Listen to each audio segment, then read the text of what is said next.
ఆత్మలోని శాంతము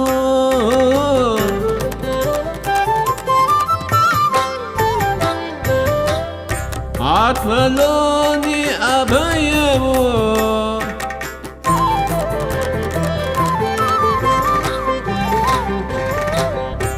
ఆత్మలోని శాంతము అని అభయము ఆత్మలోని శాంతము. అందరికీ నమస్కారం అండి. 64వ రోజు న్యూ ఎనర్జీ రోజా ఫలాన్ని అందుకోవాలి. శ్రీ రేవతీదేవి గారు ఏం చెప్తున్నారో విందామా. మనం భూమి మీద పూర్తి సేవాభావంతో ఉన్నాం. పాత ఎనర్జీని పద్ధతులను వదిలేయడానికి అంగీకరించాం. అలా వదిలేయటం తేలికైన విషయం కాదు. న్యూ ఎనర్జీలోకి అడుగుపెట్టి మొదటి వాళ్ళుగా ఉండటం కోసం అన్నిటినీ రిలీజ్ చేయడానికి ఒప్పుకున్నాం. ఇలా చేయటం కోసం మనం ఎన్నో కష్టాలు పడ్డాం, ఎంతో కన్నీరు కార్చాం. మనం తీసుకున్న శ్రమ ఏమిటో ఆవల వైపు వాళ్ళకి తెలుసు. అందుకే మనమంటే వాళ్ళకి ఎంతో గౌరవం, ప్రేమ. అందుకే మనకు అతి దగ్గరగా దూసుకు వచ్చేస్తున్నారు. ఇంత దూరం మనం ప్రయాణం చేసి వచ్చినందుకు మనం థ్యాంక్స్ చెప్పాలని, మనం భూమి మీద ఎక్కడ ఉన్నా మన దగ్గరకు తోసుకొని వచ్చేస్తున్నారు వాళ్ళు. ఇప్పుడు మనం ఒక నిజమైన టీచర్గా ప్రయాణం చేస్తున్నాము. ఇప్పుడు మన జీవితంలో ఎదురవుతున్న సంఘటనల న్యూ ఎనర్జీలోకి రావడానికి, రాబోయే కాలంలో మనం ఇతరులకు సహాయం చేయడానికి అవసరమైన అనుభవాలను తెచ్చి పెడతాయి. స్టూడెంట్లు రాక ఇతర మానవులు మన దగ్గరికి వచ్చే రోజు త్వరలోనే వస్తుంది. వాళ్ళు న్యూ ఎనర్జీ వాళ్ళే కానవసరం లేదు. మార్గం వెతుక్కుంటున్న ఒంటరి బాటసార్లు కావచ్చు. వాళ్ళ అన్వేషణ వాళ్ళని మన న్యూ ఎనర్జీ ఇంటి ద్వారం దగ్గరకు తీసుకొస్తుంది. మన గుమ్మంలోకి వాళ్ళు ఎందుకు వచ్చారో వాళ్ళకి అర్థం కాదు. మనం మన న్యూ ఎనర్జీ ఇంటి తలుపు తెరిచి వాళ్ళ లోపలికి ఆహ్వానించేసరికి వాళ్ళు ఉలిక్కిపడి ఆశ్చర్యపోతారు. అప్పుడు మనమే వాళ్ళకు వివరిస్తామట వాళ్ళు ఎందుకు ఇక్కడికి వచ్చారో. మనం నడిచిన మార్గమే కాబట్టి వాళ్ళ ప్రయాణం ఎటువంటిదో మనకు తెలుస్తుందట. ఈ న్యూ ఎనర్జీ టీచర్గా మనం ఉండవలసిన సమయం వచ్చేసిందని మనకు తెలుసు. మనకు తెలిసిన విషయాలను మన బోధలతో కలపొచ్చు. చదవటం, హీలింగ్ అనే వాటికి మన న్యూ ఎనర్జీ జ్ఞానాన్ని కలుపుతాం. మన జ్ఞానంలో న్యూ ఎనర్జీ మలుపు ఉంటుంది. విద్యార్థులుగా మన దగ్గరకు వచ్చే మానవులతో కూర్చుంటాము. వాళ్ళ ప్రయాణంలో వాళ్లకు మార్గదర్శకులుగా ఉంటాం. వాళ్ళ కోసం మనం పని చేసి పెట్టేవాళ్ళం. కానీ న్యూ ఎనర్జీలోకి మారటం గురించి వాళ్ళకు అర్థమయ్యేలా చేయటంలో సహాయపడగలము. అందుకే మనం ఇప్పుడు ఈ ఎనర్జీలో క్రింజన్ సర్కిల్ ఎనర్జీలో ఉన్నాం. మన ఈ జన్మవి, మన గత జన్మలవి ఒప్పందాలన్నీ పూర్తి చేసేసుకున్నాము. అన్ని రిలీజ్ చేసేసి న్యూ ఎనర్జీలోకి మారడానికి సిద్ధపడిపోయి ఉన్నాము.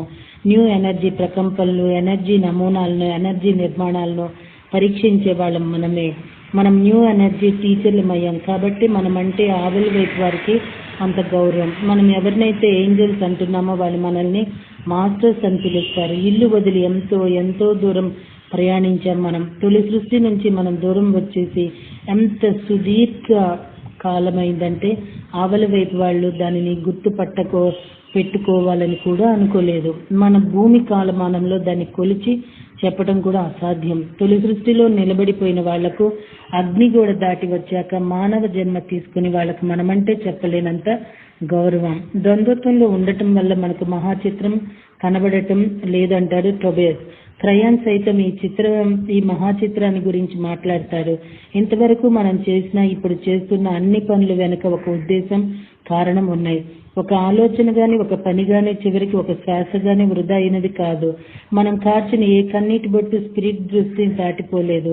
మన ఆలోచనలు ఆవలి వైపు వాళ్ళు వింటూనే ఉన్నారు. తమతో మనం మాట్లాడడం వాళ్ళు వింటున్నారు. మన సందేశాన్ని వాళ్ళు అందుకున్నారు. నిజంగా అది వాళ్ళకి సందేశమే. అనారోగ్యాలు. సో మన శరీర తత్వంలో మార్పు వచ్చే కొద్దీ, మన ఆత్మలో మార్పు వచ్చే కొద్దీ ప్రస్తుత మానవ అవగాహనకు అతీతంగా విషయాలను గమనిస్తాం. మన శరీర ధర్మాలు, మన ఇంద్రియాలు మరింత సెన్సిటివ్ గా తయారవుతున్నాయి. వేటినైతే మనం ఎనర్జీలుగా చూస్తున్నామో వాటిని మనం అంతగా ఇష్టపడము. మన మానవ శరీర తత్వాన్ని బట్టి చూస్తే నిజంగా అవి ఎనర్జీలు కావట. ఒళ్ళు నొప్పులను మనం ఇష్టపడము. మన రెండు కాళ్ళు భూమి మీద ఉన్నాయన్న ఫీలింగ్ కు దూరం కావడమే మనకు నచ్చదు. అయితే మనకు నచ్చకపోయినా ఈ లక్షణాలన్నీ రావటం ప్రాసెస్ లో ఒక భాగము. మన చుట్టూ అదృశ్యంగా ఉన్న వాటికి మనం మరింత సెన్సిటివ్ గా తయారవుతున్నామన్నమాట. ఇతరుల ఆలోచనల పట్ల చాలా సెన్సిటివ్ గా తయారవుతున్నామన్నమాట.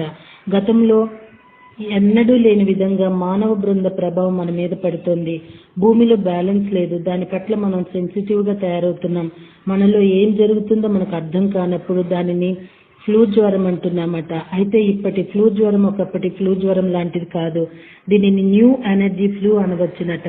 ఎందుకంటే ఇది అంతర్గత మార్పులకు చెందింది, బాహ్యమైనది కాదు. మనలో మార్పులు వస్తున్నాయి, మరి కొంతకాలం వస్తూనే ఉంటాయి. అయితే ఈ మార్పులను సులభతరం చేసుకోవచ్చు.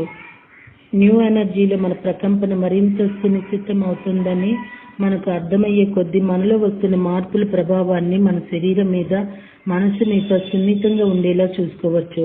మన ఎనర్జీ చురుగ్గా తయారవుతుంది. కంటికి కనబడని కనబడటం మొదలు పెడతాయి.